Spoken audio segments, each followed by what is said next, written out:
Alright, so the other day, no, may nag-message sa aking friend ko, no? And ito ulit yung favorite question ng lahat. I think this is one of the most common question and one of the most important question. I think for anybody who's going into business kasi it means you're really serious, you're doing your job, or you're doing your homework. And ito yung tanong niya, Joseph, magkano ba yung kailangan kong kapital, kailangan kong pera to start a laundry shop business here in the Philippines, no?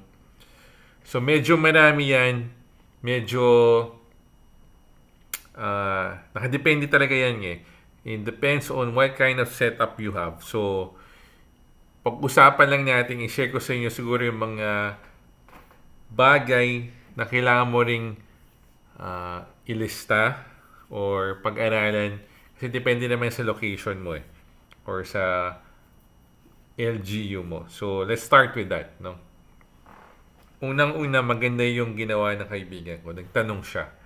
And may idea rin siya na meron akong laundry shop. So, it would be good to ask somebody in the same scenario or same place na gusto niyang puntahan, no? Which is magkaroon ng isang laundry shop. So, tinanong siya sa tao may laundry shop. So, that's one good one. Way to start to know how much. Magkano ba talaga kailangan niya i-ready or magagastos niya to start the business. And then second, no, nandito pa kasi siya sa research na stage. So, ang highly recommended is to attend seminars, no. Sobrang dami ng mga nagpapa-seminar tungkol sa laundry shop. And mostly, these are the companies that imports and distributes yung mga machines na washing machine and dryers and other kinds of machine. Which is really good kasi doon mo malalaman kung ano yung available na machine, anong brand yung maganda, ano yung mga features, no, ng mga machines na to. The same time, makikilala mo yung distributor. Kasi very important yan pagdating sa after sales. Ano yung mga serbisyong pwede na matulungan ka. The maintenance, the parts, and then also uh, kung ano-ano pa yung mga promong meron sila. Kung you can pay it installment ba, you can pay it through your credit card and everything. So that's the second thing. No? Meron kasi mga libreng seminar when it comes to laundry. Meron ding mga paid seminar. So, ikaw, bigyan mo lang ng budget, no? Kasi maganda, mayroon kang working knowledge. It doesn't have to be a perfect knowledge, pero may working knowledge ka. You have certain level of information with regards to that business. And napakarami ng mga resources. So, check Facebook, check online. So, isa yan. Sama mo niyan sa potential na gastos to start. And then, nagka-attend ka na doon ka magkakaroon ng idea, no? Kung anong klase na machine ang babagay sa gusto mong type ng negosyo. No, kasi meron diyang self-service type, meron diyang full service type na laundry shop, meron din dyan yung mga for hotel type, no? Meron din dyan for industrial, talaga maramihan na. So, dun magkakaroon ka na mas malaking, mas magandang idea kung anong type ng machine and magkano yung ganong machine. And dun mo malalaman yan sa mga seminar, sa mga product demonstration ng mga distributors, dealers ng mga machines. So next, after that, kasi yan yung medyo malaki talaga. I think that's the biggest expense na ma-allocate sa capital mo. You know, the machines. Kung ilan set ba yan, no? What brand, no? Kung brand new ba yan, kung second hand ba yan, if you're gonna go for installment, magkano, how long is the financing period, how much interest ang gusto mong kunin or ibibigay sa'yo, depends on how you negotiate it. So, doon mo malalaman. Other one is the location, no? Pagdating sa location, nagbabari din yan. Depende kung nasa ground floor, kung nasa Metro Manila, no, kung nasa province ba yan. So, maganda, you walk the property talaga. Tingnan mo talaga yung property, before signing the contract or lease contract. Para makita mo yung area, no? Kung gaano siya kalaki, kung kasya ba talaga yung mga machines, yan. Kung ano ba yung foot traffic dyan, sino yung makatabi mo. Residential ba siya, commercial, agricultural, anong area ba siya. So, tingnan mo maigi. Siyempre, tingnan mo kung bumaba sa area na yan. Doon mo kasi malalaman, no?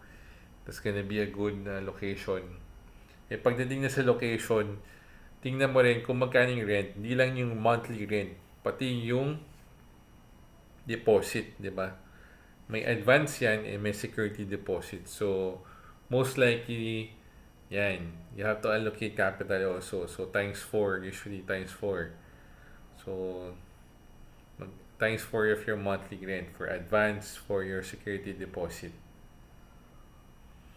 Sa paperwork naman, medyo madali na yan, no? Usually, yung mga landlord, they have their own ready-made lease of contract. You just have to sit down, basahin mo maigi ano yung kontrata, no? And usually, they require PDC. So, kung wala ka pang checking account, that's another thing you have to consider. Usually, pag checking account, meron ding mga maintaining balance or opening amount, no? To open a checking account sa banko na pinipili po natin, na chosen bank of account natin. So far, machines, yan. Seminar, machines, and the rental, kasama mo yung security advance dyan. And of course, pagdating naman sa mga permits, meron ka rin din kailangan gastusin dyan. So, yung DTI mo, if you choose to be a sole prop or corporation SEC, mayor's permit, no? Pagkuha ng mayor's permit, and meron din yung gastos, depende na yan sa mga LGU. Then, BIR, pag-register sa business mo, and then also, pagbili ng journal, kung saan mo ilalagay yung mga sales mo, expenses, and then also pagpapaprint ng mga booklets. So, depende kung ilan yung booklets na gusto mong paprint. May kasamang gastos po yan. So, kung ikaw rin maglalakad, no, mano-mano, so yung time mo, yung pagkain mo, yung pag-transfer mo, or kung papalakad mo yan, meron din mga professional fee ranging 15,000 to 30,000 para maglakad na for you everything, no? So, pwede mo na rin i-compute yan. Then, balikan natin yung store mo, construction, di ba?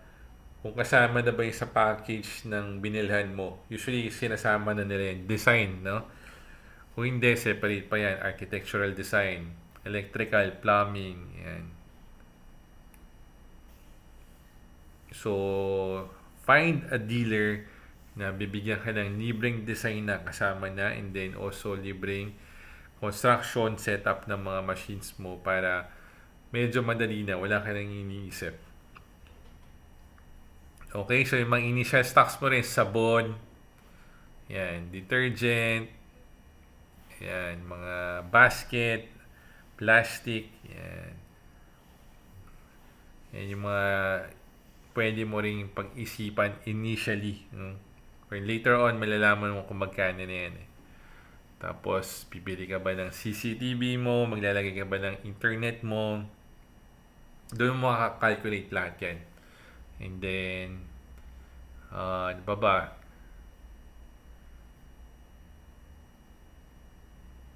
Permits, napag-usapan na natin. So, depende po yan sa LGU, no? Of course, sa tao, no? Yung mag-allocate ka ng first 3 months or first 6 months na pwede mong bayaran ng sahod ng tao mo, di ba? Ilan ba yan? Isa ba yan? Dalawa ba yan? Kasi magti-training pa yan for sure. So, Usually, meron din binibigay na free training yung mga dealers, distributors ng mga machine. So, take advantage. If not, you can hire also other people to train your people. So, medyo may added gastos lang din yun. Ano pa ba? Guys? Of course, bubukas ka ng store, no? So, gagawa ka ng flyers mo, ng tarp mo, no? Nag-invite ka rin ng kaibigan mo sa opening. So, may konting gastos doon, konting celebration, opening, gastos. So, allocate ka rin doon. So, nakadepende po talaga, kung paano mo gusto i-set up yung negosyo mo sa capital na kailangan mong i-prepare pagdating sa pag-open ng isang laundry shop. Pero, kung nagtitipid ka rin or gusto mo talaga mag-start ng medyo mura-mura, meron din naman talagang way, no? Para makapag-start ka, tayo ka ng isang laundry shop na hindi ka gagastos sa napakalaki.